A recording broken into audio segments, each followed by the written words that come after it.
এতিয়া বহু ব্যক্তিয়ে কৈ আছে যে ট্ৰেডিঙৰ লগত জড়িত অপৰাধীবিলাক ধৰিব পাৰিবনে নাই। মই যেতিয়াই সাংবাদিকক লগ পাওঁ এগৰাকী বিশেষ অভিনেত্ৰীৰ কথাও মোক সোধে। মই অৱশ্যে কোনো ব্যক্তিৰ বিৰুদ্ধেও ক'ব নোখোজো আৰু মই ব্যক্তিগতভাৱে ঘটনাটো চোৱাও নাই, কিন্তু পুলিচক মই নিৰ্দেশ দিছো, অভিনেতাই হওক অভিনেত্ৰীয়ে হওক বা আন কোনোবাই হওক, ট্ৰেডিঙৰ লগত জড়িত প্ৰত্যেকগৰাকী ব্যক্তিকে আমি গ্ৰেপ্তাৰ কৰিব লাগিব আৰু এই ট্ৰেডিঙৰ লগত জড়িত ঘটনা যাতে অসমত পুনৰাবৃত্তি নহয় তাৰ বাবে আমি ব্যৱস্থা ল'ব লাগিব। মই ৰাইজক এটা অনুৰোধ জনাম, সকলো মানুহে ষ্টক এক্সচেঞ্জত টকা বিনিয়োগ কৰিব পাৰে। তাৰ কাৰণে ৰাস্তা কি? এটা ডিমেট একাউণ্ট খুলিব লাগে আৰু ডিমেট একাউণ্টৰ জৰিয়তে আমি ষ্টকত আমাৰ ধন বিনিয়োগ কৰিব পাৰোঁ। আজিকালি কলেজ ইউনিভাৰ্চিটিত পঢ়া ল'ৰাইও ষ্টকত টকা বিনিয়োগ কৰে, কম পৰিমাণে হ'লেও, আৰু এটা ভাল ফাইনেন্সিয়েল কেৰিয়াৰো বনায়। ই এটা সহজ পন্থা, কিন্তু আপোনাৰ টকা মই লৈ ষ্টক এক্সচেঞ্জত বিনিয়োগ কৰিব নোৱাৰো। বহুতে কয় ষ্টকতহে টকা বিনিয়োগ কৰিছে, এইটো লিগেল। ই একেবাৰে ইলিগেল। ৰিজাৰ্ভ বেংকৰ অনুমতি নোহোৱাকৈ আমি কোনেও বেলেগৰ টকা ল'ব নোৱাৰো আৰু 30% সুদ দিম বুলি কাগজত লিখি দিয়া, ইটো আৰু অপৰাধ। দুখীয়া মানুহৰ টকা লোৱা ই আৰু অপৰাধ।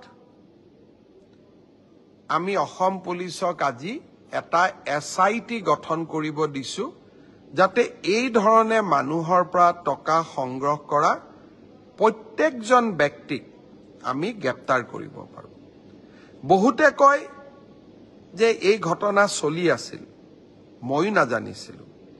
কিছুদিন আগতে এটা এনেকুৱা ট্ৰেডিং কোম্পানীয়ে মোক অনুৰোধ কৰিলে যে 1 কোটি টকা আমি CM ৰিলিফ ফাণ্ডত দিব খোজো। মোৰ সন্দেহ হ'ল যে 1 কোটি টকা ডেকা ল'ৰাকেইজনে কিয় দিব খুজিছে CM ৰিলিফ ফাণ্ডত? তেওঁলোকে টকাই বা ক'ৰ পৰা পালে? তেওঁলোকৰ বিষয়ে কিছু খবৰ সংগ্ৰহ কৰিলো। লগে লগে মোৰ সন্দেহ হ'ল, পুলিচক ঘটনাটোৰ তদন্ত কৰিব দিলো। আজি এতিয়া ঘটনাটো বিয়াগুম ঘটনালৈ পৰিগণিত হৈছে।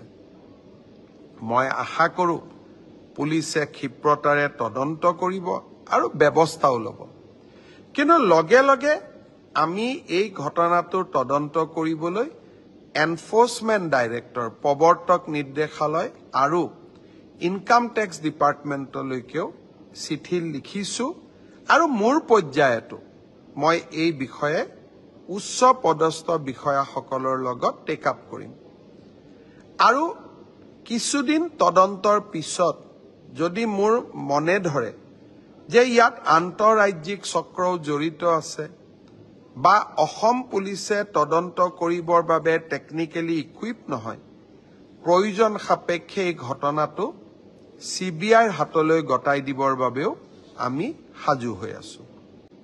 15 ছেপ্টেম্বৰত আমাৰ প্ৰথমটো ৰিক্ৰুটমেণ্টৰ পৰীক্ষা আৰম্ভ হ'ব। 11 লাখ প্ৰাৰ্থী। পৰীক্ষা পতা সহজ নহয়। যোৱাবাৰ প্ৰাৰ্থী কম আছিল কাৰণে চেণ্টাৰ কম আছিল। এইবাৰ চেণ্টাৰো বহুত, প্ৰত্যাহ্বানো বহুত। কালিৰ পৰা আমি প্ৰস্তুতি কৰিম যাতে পৰীক্ষা সুন্দৰ কৰি হয় আৰু পৰীক্ষা আমি যাতে সফলতাৰে পাৰ কৰিব পাৰোঁ। পৰীক্ষাত নকল কৰা বা পৰীক্ষাত নিয়মৰ বাহিৰত গৈ যিসকলে কপি কৰে, নকল কৰে, তেওঁলোকৰ বিৰুদ্ধে আমাৰ চৰকাৰে এখন বিধানসভাত আইন প্ৰণয়ন কৰিছে। ইয়াৰ ফলত পৰীক্ষাত নকল কৰা ব্যক্তিজনক গ্ৰেপ্তাৰ কৰাৰ উপৰিও তেওঁৰ ঘৰুৱা সম্পত্তিসমূহো চৰকাৰে অধিগ্ৰহণ কৰাৰ এক ডাঙৰ ক্লজ এই আইনকেইখনত আছে। 2 দিনৰ ভিতৰতে আমি এই আইনখনৰ বিষয়েও বহুল প্ৰচাৰ কৰিম। মই আশা কৰিম মেধাৰ ভিত্তিত নিযুক্তি। বহুতে কয় মোৰ মেৰিট আছে কাৰণে মই চাকৰি পালো। বহুত এতিয়া ফেশ্বনো এটা আছে যে আমি বিজেপিক কিয় ভোট দিব লাগে, আমিতো মেৰিট আছে কাৰণে চাকৰি পালো। মই এটাই কথা কম, মেৰিট আৰু মেৰিটৰ ভিত্তিত পৰীক্ষা পাতা এই পংকিলতাৰে ভৰা সমাজত ইমান সহজ নহয়।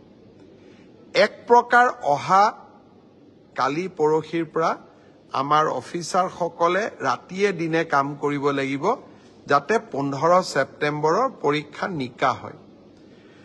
কিন্তু মুখ্যমন্ত্ৰী বা আন মন্ত্ৰীসকলে যদি বিচাৰে পৰীক্ষা নিকা হ'ব নালাগে, মোৰ মানুহে চাকৰি পাওক, তেতিয়াহ'লে সকলো কথা সহজ।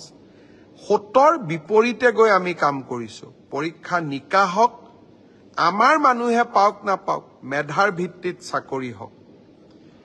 এই সংকল্পক সিদ্ধিলৈ ৰূপান্তৰ কৰা এটা অতি কঠিন কাম। 15 ছেপ্টেম্বৰত আমি আকৌ এটা শিক্ষাৰ্থীসকলেও পৰীক্ষা দিব, চৰকাৰেও এটা কঠিন পৰীক্ষাৰ সন্মুখীন হ'ব। মই আপোনালোকৰ সহায় সহযোগিতা বিচাৰিম। আমি কেইবাটাও টেলিফোন নম্বৰ দিম। কোনোবাই যদি কৰবাত কিবা এই ধৰণৰ বেআইনী ঘটনাৰ সুযোগ পায়, নকল কৰাৰ ঘটনাৰ খবৰ পায়, কিবা নকৰিবলগীয়া কাম কৰিব এনেকুৱা আগতীয়া খবৰ পায়, আপোনালোকে যাতে আমাক জনাব পাৰে। 15 ছেপ্টেম্বৰৰ পৰীক্ষাটো চৰকাৰে নহয়, অসমবাসীয়ে লগ লাগি আমি সুন্দৰ কৰি পালন কৰিব লাগিব। যোৱা কেইদিনমানত বৰাক উপত্যকালৈ গলো, উত্তৰ অসম উজনিলৈ গলো। এইবাৰ এই মাহৰ ভিতৰতে এবাৰ বৰপেটা, নলবাৰী, একেটা যাত্ৰাতে বঙাইগাঁও আৰু চিৰাং জিলালৈ যাম। দিনটো আজিকালি ঠিক কৰি ল'ম আৰু এটাকৈ লগ কৰি এটাকৈ স্থানত গভৰ্ণমেণ্টৰ প্ৰকল্পসমূহ চাই বঙাইগাঁৱলৈকে যাম। 2টা নিশা বঙাইগাঁৱত থাকিম। বঙাইগাঁৱৰ পৰা ঘূৰি আহিব খুজিছো এইবাৰ বন্দে ভাৰত ট্ৰেইনত। মই বন্দে ভাৰতত উঠা নাই, উদ্বোধন কৰা দিনাখন উদ্বোধনী অনুষ্ঠানত আছিলো, কিন্তু উঠিব পৰা নাছিলো।